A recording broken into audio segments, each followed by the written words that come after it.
morning. Good morning. Pre-recorded today. You are seeing this on Tuesday, the 15th day of February. So happy Tuesday. Happy Tip Tuesday. And this is the 32nd episode of season 3 of the Be Your Own Hero show. A lot of threes in there. That's a good number. Anyway, I'm your host. I'm Sekouwrites. I'm a professional creative and the creator of the Hero Ministry Movement, which is my effort to uplift and inspire the unhoused community and people in general. Join me here Monday through Friday, 9:45 a.m. Eastern Time, 8:45 a.m. Central, 7:45 a.m. Mountain. And shout out to New Thought Media Network for allowing me the space and opportunity to be here and talk about my journey of becoming my own hero. If you miss any episodes, you can check out all the replays on Facebook and on YouTube. It seems to be easier to find on YouTube. So anyway, if you go to YouTube, all the previous episodes be available, all of season 1, all of season 2, the previous episodes of season 3, and you can subscribe and turn on the notification bell so that when there are new episodes, you'll get notified and you can watch the replay. Okay, so all that said, if you like the show, if it serves you in any way, please like, please comment, and please share. All those things help the algorithm, helps the show grow. So season 3 of this show, the Be Your Own Hero show, is all about doing. It's all about doing. And before I talk about doing, let me remind you that I'm not a personal trainer, nor am I a financial advisor, so do your own due diligence. Okay, so season 3 is about doing, and the idea is to give actionable intel. So I hope I'm doing that. Help me out by letting me know in the chat. It was great that someone asked me about how to get involved in the stock market recently. I think that was Robin. So anyway, drop your questions in the chat because that gives me something to respond to. And that lets me know if I'm on track for being of service. So please, please, please drop your comments in. Spread the word and drop your comments. Maybe someone else might have a comment or a question that they want to have answered. Okay, all that said, no heroes in the chat. Well, there are probably heroes in the chat right now, but I can't see you because it's pre-recorded. So shout out to everybody in the chat. Shout out to everybody watching the show live. Thank you. I will see your comments later, so please comment. And let's move on. So, this is a milestone day. You're seeing this on day 260 of my run streak. 260. Wow. Wow, and I love how I just claimed it. You know, it hasn't even happened yet, but I'm claiming it because I know no matter what shows up to stop me, I'm going to do it anyway. And that'll be day 260. 260 days. That feels good. That feels good. Anyway, I don't know what my mileage is yet, but I like to add up my mileage on milestone days. So I will try to do that tomorrow and post it in social media. So look out for that. I'll also be posting my run report as usual on TikTok, on Facebook, and on Instagram. So check out the run report. Today's run report was pretty cool because I ran earlier than usual. So when I ran, it was still dark outside. So it's dark. It's dark in the video that I'm doing my run report in. So anyway, check that out. It's an interesting aesthetic. And I liked it because it gave me more time. But anyway, go check it out. Okay, so charity run number 3. We're raising money for Mr. Charles, who, if you're just joining us, I found in the snow and ice a couple weeks ago. And I need to check and see where we are with him in terms of his process. But we are at 62%. We were at 62% yesterday. We're still at 62% today. So I'm going to do some more promotion on social media and try to get some more people to know about it and possibly donate to it. And I invite you to do the same thing so we can go ahead and close this out before the end of the month. Okay, that said, moving on. Envelope challenge. Oh, no. Before I get to the envelope challenge, let me circle back to the 30-day streak challenge. Shout out to Gladys. Shout out to Gladys. Shout out to Rev Mel. Both of them are stacking things onto the 30-day challenge. So Rev Mel is doing a meditation streak, and then she stacked on the envelope challenge. Well, Gladys has been doing a bicycle challenge, an exercise bike challenge. Now she's stacking on social media. And I can see the difference. I can see the difference. Gladys has been reluctant to do social media because it seems confusing. But the more she does it, the more she pops in every day to post something, I can see her familiarity with it growing, even on the outside looking in. So shout out to you, Gladys. Keep up the good work. And it's just a reminder for all of us, whatever it is we want to attempt, if it's something new, it's going to feel strange and unusual when we first start. That's just what it is. But if we keep at it, it'll get better. That said, shout out to Casablanca Lily too. She started doing the 30-day streak with maybe 1 to 3 push-ups a day, and now she's up to 15. And she's not even really trying. She's just doing it every day, and that's what happens. When you do something every day, your body, your mind, your spirit starts to show up for you in a different way and starts to let you know that you can do more. You don't have to, but you can, and then it grows. Anyway, I invite anyone who is still sitting on the fence, still sitting on the porch, is still thinking about it, just decide on something that you want to explore and decide to chip away at it for 30 days, whatever it is. Every day, once a day for 30 days, just chip away at it, even if it's something completely foreign to you. And I promise you, you'll be surprised at the end of 30 days. Okay, so shout out to Gladys and shout out to Casablanca Lily.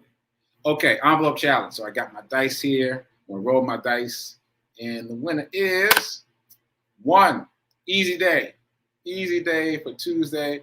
Transfer $1 from your checkings over to your investment bucket where you're collecting that money to be invested.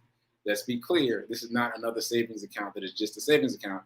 This is a savings account that is to be used for investing, period. So you're just accumulating enough to invest. So $1, easy day. I'll leave this number up so that I remember it on Tuesday. Okay, and moving on. So I think this is going to be a quick episode today. It's going to be a quick episode, which is rare for me, right? But yeah, let's move on to the morning Zen. As you know, if you've been watching the show, I've been reading the 4 agreements. It's 4 very simple agreements, and all 4 of them require intense willpower to make good on them. So right now we are in Do Your Best, which is the 4th agreement. But just to recap, the first of the 4 agreements is be impeccable with your word. This means primarily be impeccable with your word to yourself.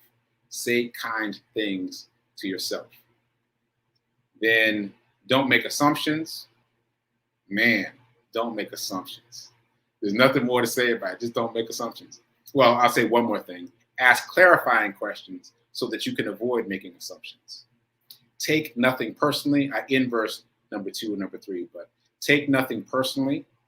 Take nothing personally, which requires a lot of willpower. Just remember that whatever's going on with the person who, quote unquote, offended you, that's what's going on with them. And refuse their efforts to give you their poison. Refuse that gift. Just say no. Just RSVP no to that poison. RSVP, no thank you. All right. And so that brings us to the 4th of the 4 agreements, which is do your best. And so this is a long quote. I'm going to read it all because it's impactful. This section of the chapter talking about doing your best is talking about action, which obviously resonated for me because of my whole doing movement. So here we go. Action is about living fully. Inaction is the way that we deny life. Inaction is sitting in front of the television every day for years because you are afraid to be alive and to take the risk of expressing what you are. Expressing what and who you are is taking action. You can have many great ideas in your head, but what makes the difference is the action. Without action upon an idea, there will be no manifestation, no results, and no reward. Powerful, right? And that's not even it.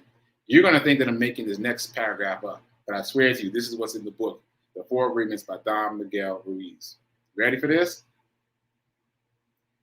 A good example of this is Forrest Gump. A good example of this is Forrest Gump. He didn't have great ideas, but he took action. He was happy because he always did his best at whatever he did. He was richly rewarded without expecting any reward at all. That's it. Forrest Gump didn't have great ideas, but he took action, and that led to all his success. I never thought about that in terms of Forrest Gump before. I thought of a lot of different things about Forrest Gump, but I never thought about it quite that way. But anyway, he didn't have great ideas, but he took action, and taking action is what made the difference. Taking action is being alive. Taking action is being alive. Taking action is being alive. So take action. Right back to me and doing. And my other phrase that I started using recently during the pandemic, which is now is better than perfect. Because so often we wait trying to get something right and trying to get it right and trying to get it right before we do it. But just do it now. Just pull the trigger. Just start doing. Start being like Forrest Gump. Just start doing it now, even if it's not perfect. And it'll get better if you keep doing it. So pull the trigger, be consistent. Pull the trigger, be consistent. Those seem to be the magic bullets to success. Seriously. Okay, so that is the morning Zen. Also, just a piggyback, if you've been watching the show, you know that I've also been reading The 50th Law of Power. Recently, I've taken to listen to that in the mornings when I run. And so there's lots to say there, but I'm kind of saving it because I'm focused on the 4 agreements. But it was fascinating to watch the Super Bowl yesterday, the halftime show, and see 50 Cent perform at the halftime show of the Super Bowl, and also be reading the book about how many struggles he overcame. It's inconceivable that he would be performing at the Super Bowl given all the stuff that he went through before he got to that point. I mean, so many obstacles. And it's just a reminder that mindset is everything. The obstacles are coming for all of us. The obstacles, the bad days, the blocks, all of it's coming for all of us. But we have to learn to think of those obstacles as opportunities. Think of every obstacle as an opportunity, as 50 did, and you can go from being a drug dealer at 12 years old to performing at the Super Bowl. So anyway, check out the book if you're interested. It's called The 50th Law of Power. 50 Cent co-wrote it with Robert Greene. Moving on. So let's get into some abundance.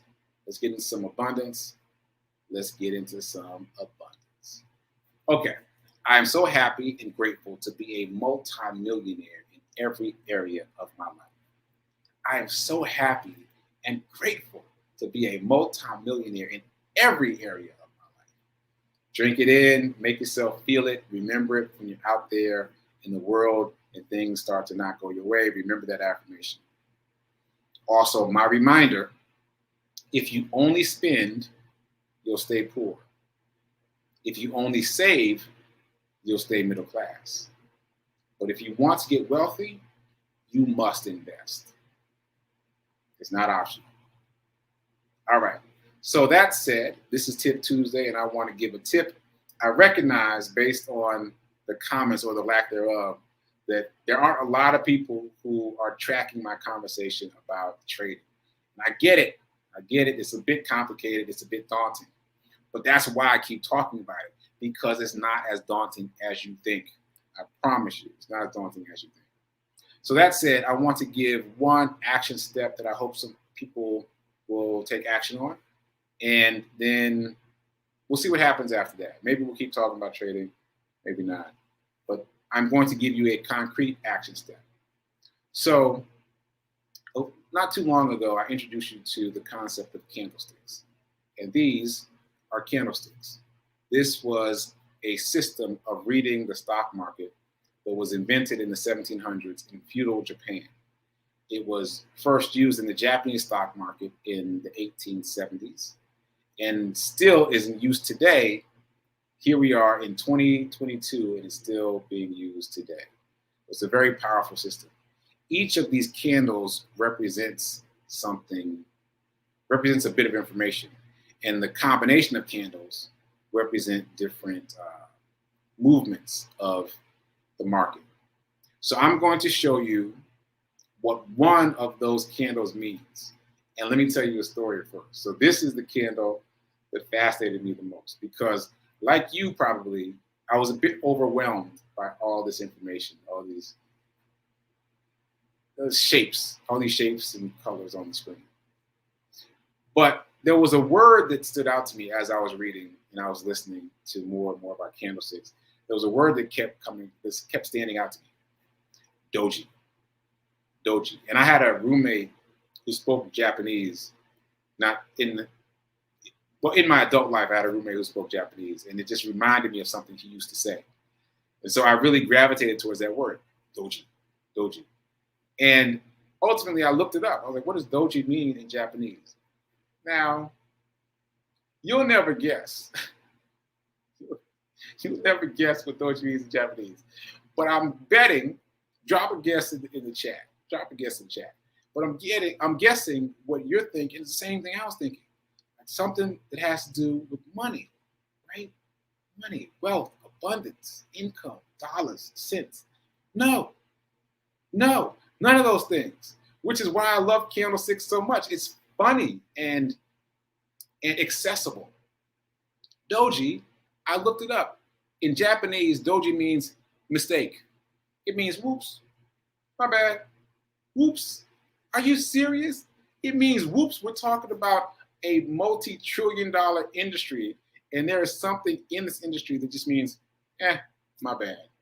That tickled me to no end. I was very amused by that, and so I started studying dojis. Like, I decided that I want to learn what the doji looks like, so that anytime I see a chart that looks really confusing like this, I'll still be able to pick out a doji candle. I don't yet know what multiple combinations of candles mean like this. I don't understand what all that means on the screen right now, but I know what a doji looks like because I've been practicing, and this is a doji.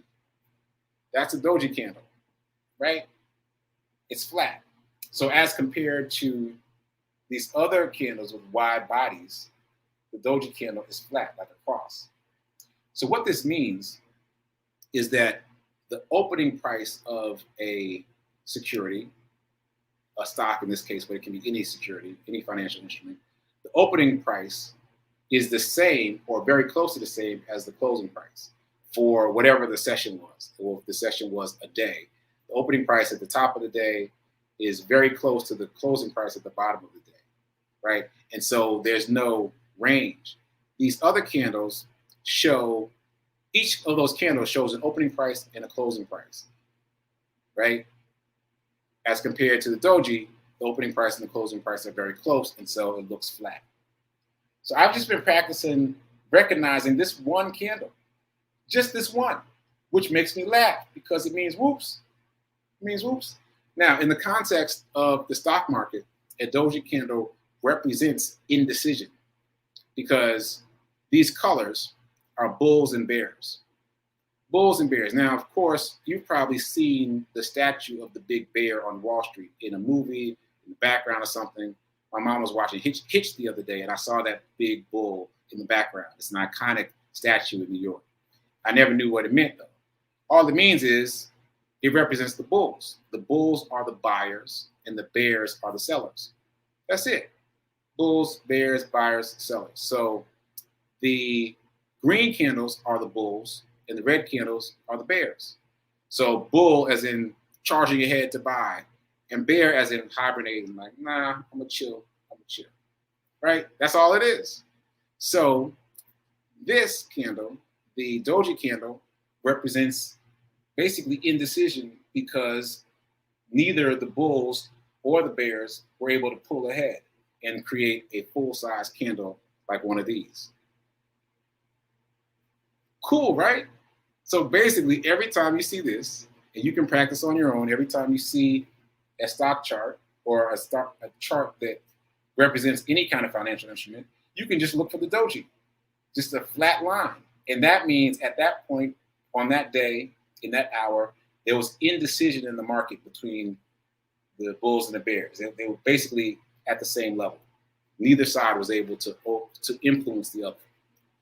So that's our first lesson about how to read a securities chart, recognizing the doji, which still tickles me because it's like, oops, my bad. Anyway, it represents what did I say? It represents, I just said it, indecision. Indecision in the market between the bears and the bulls. So there's a couple of terms we just learned today: bears, bulls, and doji. Yeah, that's basically it. So very easy, very simple, very uncomplicated. And all of what I've learned about candlesticks thus far are that way. They have very fun names and interesting meanings, and they're a lot of fun. So maybe I'll be talking about it. Maybe. We'll see how you guys react. But that's our lesson about how to read a stock chart. There's our one candle to pay attention to from now until forever. Every time you see a stock chart that looks like this, just go looking for the doji. And don't worry about all the rest of it. Just look for the doji. Okay. So that's what I wanted to talk about. I want to give that very actionable tool that we could check out. And I think I'm going to close. I just wanted to remind everyone that there's two schools of thought about investing in stock. There's the fundamentalist and there's the technical analyst. Technical analyst. Can't get it out. The technical analyst. So basically, you're a fundamentalist or you're using technical analysis. And fundamentalists, this reminds me of a racial allegory that Colson Whitehead used in his Genius Award-winning book. So the book was called The Intuitionist, and it won the MacArthur Grant, which is awarded for genius in any particular category. And what he did was he created this racial allegory within the book and the industry of the elevator industry within the book. So it's complicated to explain. So very simply, within the book, it depicts a world where there are two schools of thought about how to fix elevators. And the empiricists are what they sound like. They're tapping on the wall and they're measuring stuff and they're listening and they're trying to fix it physically by figuring out what's wrong with it. What we see in society regularly. However, the intuitionists would come and they would put their hands on the elevator and they would listen and feel and intuit what was wrong with it. And so there was this power struggle between the empiricists and the intuitionists about who was going to control the elevator industry. So that relates very much to what I just said. So you've got the fundamentalists, people like Warren Buffett, who are analyzing and poring over the charts of these companies, trying to figure out which company has the best value and will hold that value. Whereas the technical analysts, despite the name, are looking back at the whole of the market, at the whole of the chart, and getting a sense of how the market is moving, if it's tired, if it's energetic, if it's retracting, if it's moving forward, if it's being bullish or bearish. And based on that sense, then they trade based on what they intuit from, what they read from those wavy lines I showed you earlier. So I think that's a good corollary. And the more you understand technical analysis, the more you can understand these charts. And as I said yesterday, once you understand the charts, you can understand the charts of every financial instrument that uses charts, which is mind-boggling. So keep that in mind. Okay, so I think another short show today, but hopefully informative. And let me know if this trading stuff is interesting. Obviously, I'm fascinated. I'm gonna keep studying it regardless. But let me know if this is working for you, because my purpose here is to be of service. All right. So, reminder, use my links for free stock, both for Webull and for Robinhood. The links are on my Facebook page. Click those links, get your free stock, and keep doing. Stay in action, as the 4 agreements said. Be a hero. Be your own financial hero. Remember that now is better than perfect in terms of investing. Start investing today. Don't put it off to tomorrow, because that is the surest path to wealth, investing. All right, so stay tuned for prayer time at 10:15, and then sit with Reverend Melissa at 10:30. Check me out here tomorrow. Until then, remember, now is better than perfect. Later.